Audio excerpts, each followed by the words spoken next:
The courtroom was packed, the air thick with tension. A mother sat in the front row, her hands clenched together as she watched her daughter stand before the judge's bench. The young girl, no older than 16, had been brought in for a minor offense, something small, something that should have been handled with a warning. But the officer in charge, a man whose uniform carried more authority than compassion, had made sure to turn it into something bigger. The girl stood quietly, her posture straight, but her eyes filled with uncertainty. Her mother's presence gave her strength, but even that couldn't shield her from the officer who had been determined to make an example out of her. He had already humiliated her, spoken down to her, treated her as if she was nothing more than a statistic. And now, as she tried to answer a question, her words barely out of her mouth, the officer's patience snapped. Without warning, his hand lashed out. The crack of his palm against her face echoed through the room. Gasps rippled through the crowd, a horrified silence swallowing the noise just seconds after. The mother shot up from her seat, her body trembling, her face unreadable. But she didn't scream. She didn't shout. She didn't even take a step forward. The officer, oblivious to the storm he had just unleashed, turned back toward the judge's bench, expecting approval, expecting permission to continue his abuse of power. What he got instead was a chilling silence. The judge, the woman in the black robe sitting just a few feet away, was no longer looking at the officer. She was staring at the young girl, at the bright red mark forming on her cheek, at the way her hands were shaking even though she was trying so hard to appear strong. The mother exhaled, slow and measured, before taking a step forward. Because she wasn't just the girl's mother. She was the judge. And the officer? He had no idea what was coming next. The officer stood tall, his stance rigid, his expression unreadable. He was still convinced he had done the right thing. He had dealt with troublemakers before, kids who thought they could talk back, act out, make a scene. But not on his watch. Not in his courtroom. He thought the judge would understand. The silence in the room stretched. The judge remained seated, her fingers interlocked, her gaze locked onto her daughter. Her face was unreadable, but there was something about the way she was breathing, slow, controlled, measured. The officer cleared his throat, shifting his weight from one foot to the other. She was being disrespectful, he said, his voice firm, his confidence unwavering. I handled it accordingly. The young girl still hadn't moved. She swallowed hard, her fingers trembling at her sides, but she refused to let herself cry. She had already spent years watching her mother fight battles in this very courtroom, battles against injustice, against people who thought they could do whatever they wanted just because they had a badge. She had always believed her mother was untouchable, that as long as she was in the room, nothing could hurt her. But today, the system had failed her. The judge slowly pushed back her chair, the sound scraping against the polished floor. She stood up, smoothing down the front of her robe, before stepping forward. Every eye in the room was on her. The officer kept his chin up, waiting for her to say something, perhaps a warning, maybe a reprimand. But she didn't speak. Not at first. Instead, she walked toward her daughter and gently placed a hand against the girl's cheek, right where the red imprint of the officer's hand still lingered. The girl flinched slightly at the touch, but the warmth of her mother's palm was nothing like the slap she had just endured. Then, slowly, the judge turned to the officer. You put your hands on my child. Her voice was calm. Not raised. Not trembling. Just calm. The officer blinked, momentarily caught off guard. He had expected anger, outrage, accusations. He had prepared himself to defend his actions. But this was something else. I didn't know, he started, but the judge held up a hand, cutting him off. You didn't know she was my daughter. Her words were sharp, deliberate. But does that mean it would have been acceptable if she weren't? The officer opened his mouth, but nothing came out. The judge exhaled through her nose, tilting her head just slightly. You felt justified in striking a child, she continued. In front of her mother. In front of a courtroom filled with people. You did it without hesitation. Without regret. She let the words settle in the air. Tell me, Officer Reynolds, how many times have you done this when no one was watching? A murmur swept through the room. The officer's jaw tensed. That's not what this is, he said firmly. I was keeping order. The judge's lips twitched, just slightly. Order, she repeated. Is that what you call it? A beat of silence. She turned back to her daughter, her gaze softening just a fraction. "Are you okay?" she asked. The girl nodded, though the slight quiver in her chin betrayed her. The judge straightened again, looking past the officer now, addressing the entire courtroom. "This case is dismissed." Her voice carried through the room, cutting through the weight of the moment like a knife. The officer stiffened. "Your Honor." "I said dismissed." There was no room for argument in her tone. "And Officer Reynolds?" She met his eyes again, her stare unwavering. "You and I are going to have a conversation. A long one." The officer clenched his fists at his sides. He knew he had no choice but to comply, but there was something about the way she was looking at him that made his stomach tighten. As the courtroom slowly emptied, the tension lingered, thick and unrelenting. People murmured as they walked out, exchanging glances, shaking their heads. The story would spread, whispers turning into headlines, questions rising about the officer's history, about what else he might have done when no one was looking. But for now, the judge had only one priority: her daughter. She reached for the girl's hand, her grip firm, reassuring. Without another word, she led her out of the courtroom, the officers' gaze burning into their backs as they disappeared through the heavy double doors. But this wasn't over. Not by a long shot. Outside the courtroom, the air felt different, thicker, heavier. The judge led her daughter down the long corridor, past murmuring court employees and a few lingering spectators who had witnessed what had just unfolded. Some of them avoided eye contact. Others stared. She ignored them all. Her daughter kept pace beside her, her fingers still wrapped tightly around her mother's hand. But she hadn't spoken. Not since the slap. Not since the moment she realized that, even in a place meant for justice, she wasn't safe. The judge finally stopped near her office door, turning to look at her daughter. She studied her carefully, her tense shoulders, the way she kept swallowing as if trying to hold something back. "You don't have to be strong for me," she said softly. That was all it took. The girl's lip trembled, and in the next second, her arms were wrapped around her mother's waist, her face buried against her shoulder. Silent tears soaked into the fabric of the judge's robe, but she didn't care. She held her daughter close, rubbing slow circles on her back. "I tried to be respectful," the girl whispered. "I did everything right." The judge closed her eyes for a moment, steadying herself. "I know. It didn't matter." Those words cut deeper than she expected, because she had spent her entire life teaching her daughter how to navigate a world that wasn't always fair, how to stay calm, how to defuse situations, how to protect herself without giving anyone an excuse to see her as a threat. And yet, none of it had been enough. She exhaled slowly, then pulled back just enough to tilt her daughter's chin up. "Listen to me," she said, her voice gentle but firm. "What happened in there was not your fault. You did nothing wrong."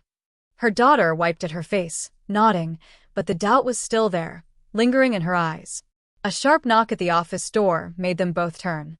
The judge's expression hardened as she recognized the figure standing on the other side of the glass. Officer Reynolds.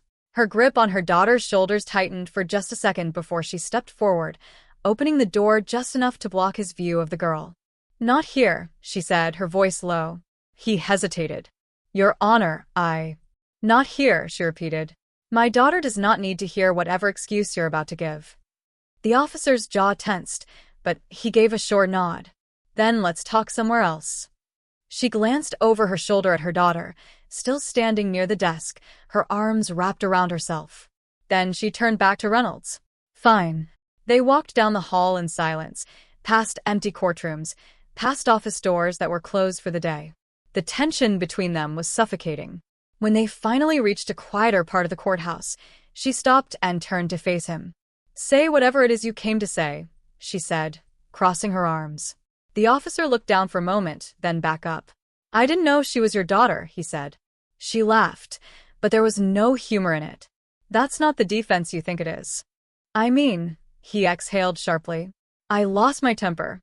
I thought she was being disrespectful, and I reacted." Her expression didn't change. "And if she had been someone else's daughter? Would that have made it any different?" He didn't answer right away. She took a step closer. "Tell me the truth, Officer Reynolds. Do you really believe that what you did was acceptable? That it was necessary?" He swallowed hard. The hesitation was enough. She shook her head. This isn't the first time, is it? His posture stiffened. I've seen cases come across my desk, she continued. Complaints. Reports that got buried before they ever saw the light of day. Names I recognized. And you know what I always wondered? She tilted her head. How does one officer get so many complaints, yet still keep his job? His face darkened. You don't know what it's like, he said, his voice tighter now. Every day, dealing with people who don't respect you, who push back, who challenge your authority. Authority, she repeated, tasting the word like something bitter. Is that what you call it? His hands curled into fists at his sides. You don't get it. No, she said quietly. You don't. For a long moment, neither of them spoke. Then she took a step back, straightening her shoulders. There's going to be an investigation, she said. Not just into what happened today. Into everything. His eyes widened slightly. Judge. I don't want to hear it.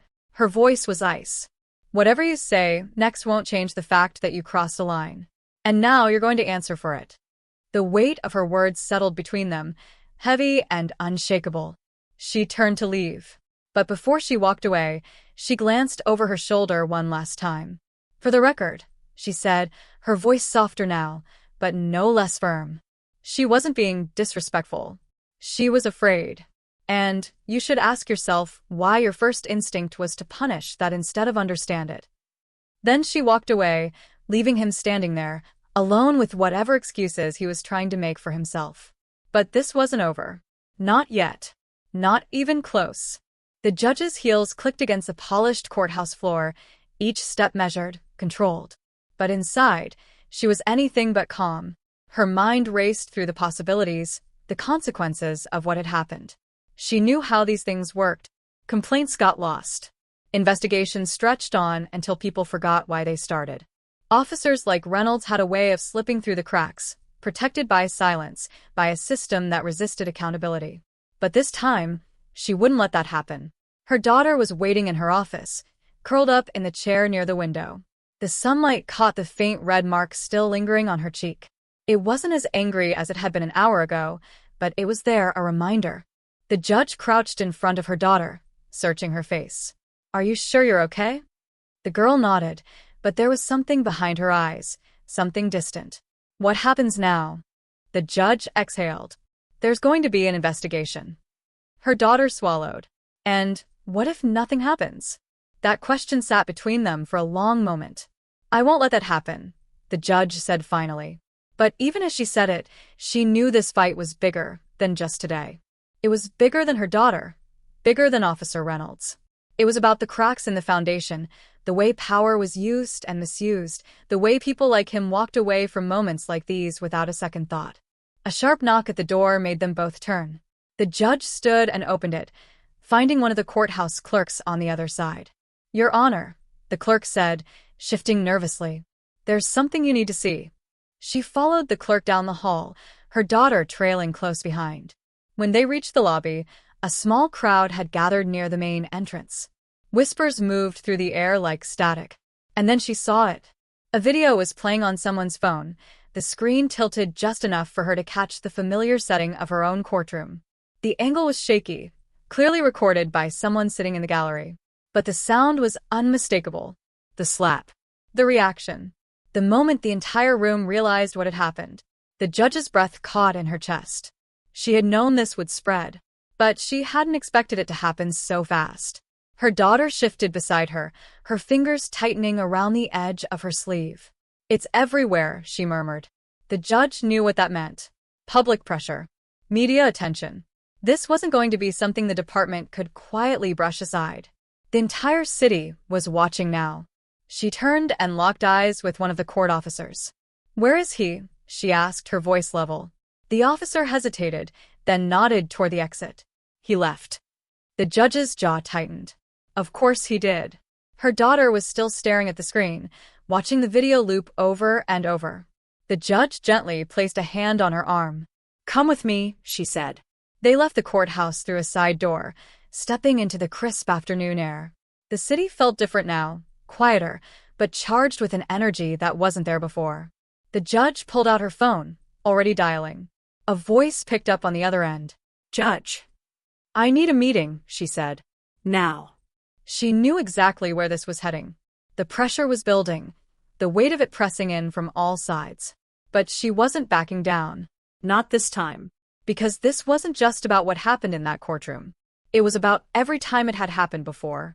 And every time it would happen again, unless someone finally did something about it. The judge gripped her phone tightly as she walked, her daughter keeping pace beside her. The weight of what had happened was growing by the second, but there was no time to process it. She needed answers.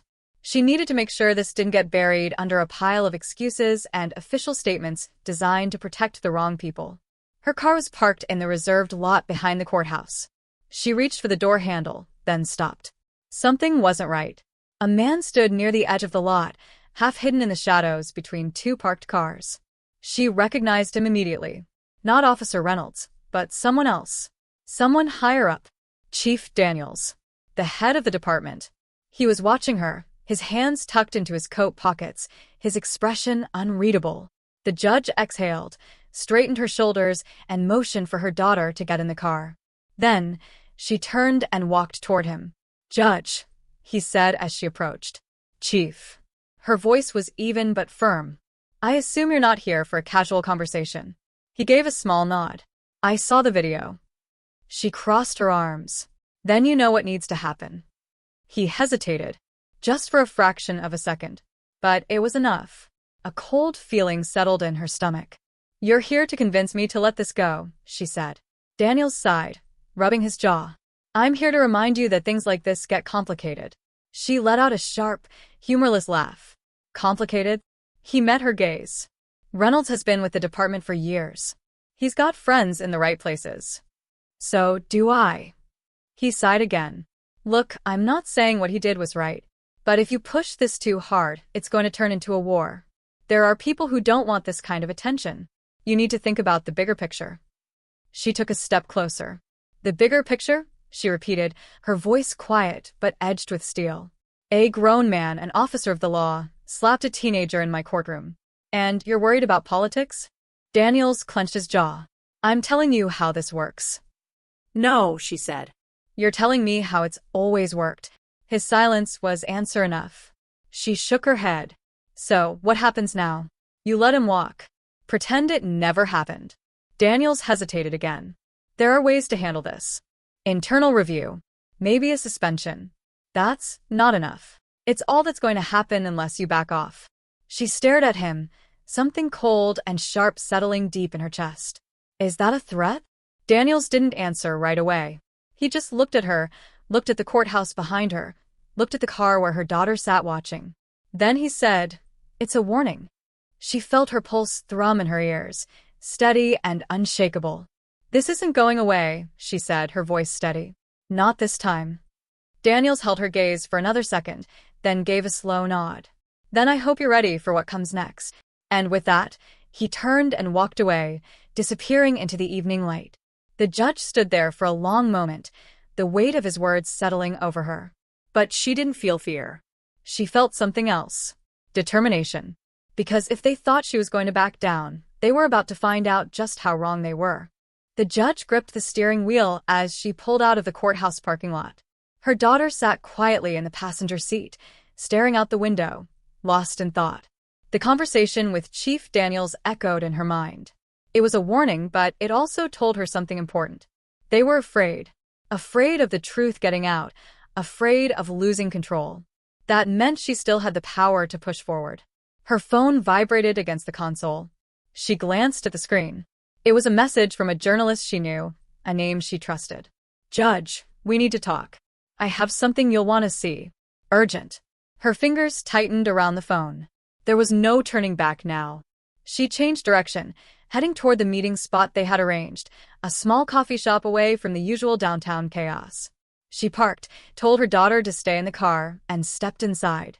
The reporter, a sharp-eyed woman in her early 40s, was already seated in the back, scrolling through her laptop.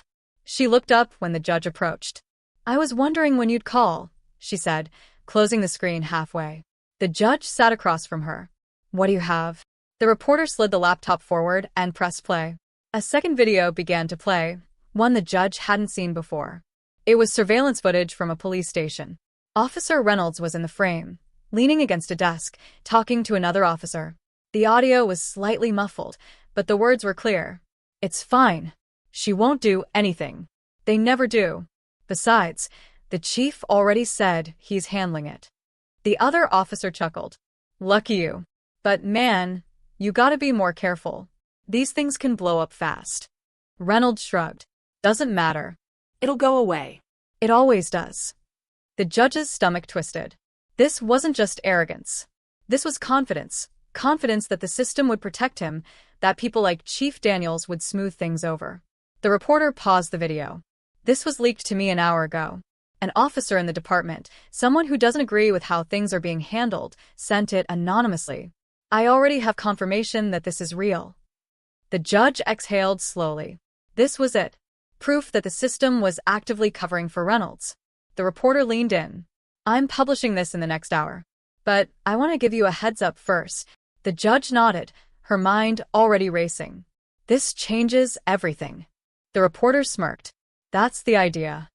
The judge stood, gripping the edge of the table for just a moment. "Thank you," she said. The reporter gave a small nod. "Be careful, Judge. People like Reynolds don't like losing." The judge walked back to her car, her heartbeat steady but strong.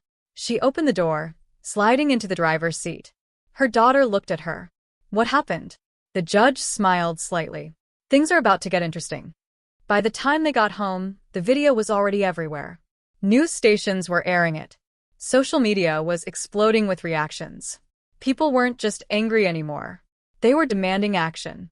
A statement from the police department was released an hour later. "Officer Reynolds has been placed on administrative leave pending investigation." But the judge knew what that meant.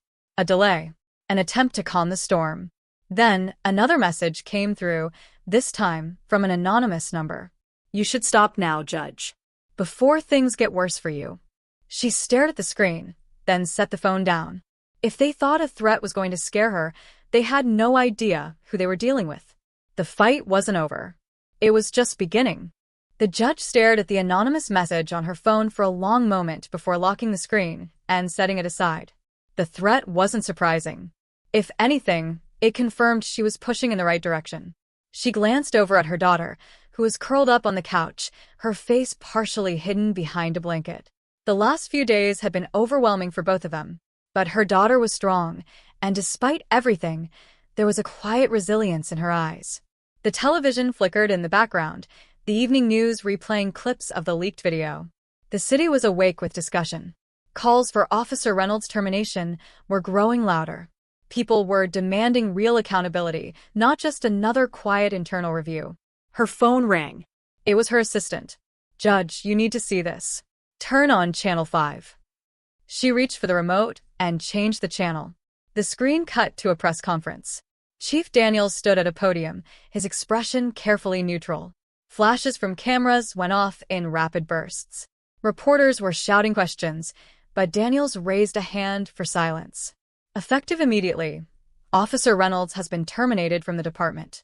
We take these matters seriously, and we will continue to review our policies to ensure accountability and transparency." The judge exhaled. She should have felt relief, but she didn't. Not yet. This wasn't just about one officer. Her phone buzzed again. Another message. This time, from an unknown number. "This isn't over." She stared at it, unmoving. The words were simple, but the meaning was clear. She typed back, "No, it's not." The next morning, she walked into the courthouse with a new determination. The system had relied on people like her staying silent, accepting small victories and moving on. But this time, she wasn't stopping. There was work to do. Real work. Later that day, she sat across from a panel of officials, laying out a proposal for independent oversight in cases like this. Her voice was steady, her words measured but firm. "We cannot allow accountability to be optional," she said. "If we want the public to trust us, then we need to give them a reason to." There was pushback, of course. Resistance. Change didn't come easy. But something was different this time. The public was watching. People were paying attention. And the more they pushed back, the more people pushed forward. A week later, the mayor announced a formal review of the police oversight system. It wasn't a solution, not yet. But it was movement. And sometimes movement was the hardest part. That evening, as the judge walked through the front door of her home, she found her daughter waiting for her in the kitchen. "You did it," her daughter said softly. The judge smiled. No. "We did." Her daughter hesitated, then stepped forward and hugged her. It was a quiet, steady hug, the kind that didn't need words. Outside, the city continued on, but something had shifted. The judge didn't know what the future would bring, but she knew one thing for certain. This time, things weren't going to be forgotten. Not this time.